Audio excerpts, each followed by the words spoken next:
ಮದ್ದೂರಿನಲ್ಲಿ ಸಾಮೂಹಿಕ ಗಣೇಶ ವಿಸರ್ಜನೆ. ಮಧ್ಯಾಹ್ನ ಮದ್ದೂರಿಗೆ ಬಿಜೆಪಿ ನಿಯೋಗ ಭೇಟಿ. ಲಾಠಿ ಏಟಿನ ಗಾಯಾಳುಗಳಿಗೆ ಸಾಂತ್ವನ.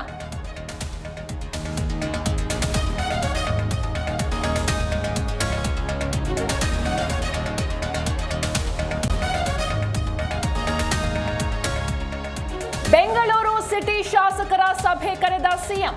ಅನುದಾನ, ಜಿಬಿಎ ಚುನಾವಣೆ, ವಾರ್ಡ್ ರಚನೆ ಚರ್ಚೆ. ತಲಾ 100 ಕೋಟಿ ಅನುದಾನ ಗುಲ್ಲು.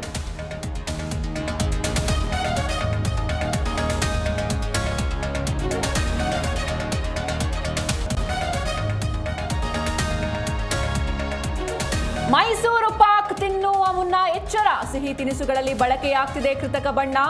ಬ್ಯಾನ್ ಆಗ್ತಾವಾ ಸಿಹಿ ತಿಂಡಿ, ಖಾರ ಮಿಕ್ಸ್ಚರ್?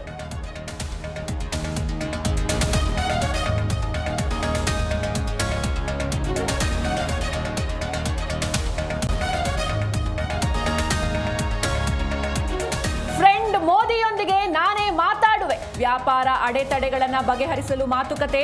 ಕಡೆಗೂ ದಾರಿಗೆ ಬಂದ್ರ ಡೊನಾಲ್ಡ್ ಟ್ರಂಪ್.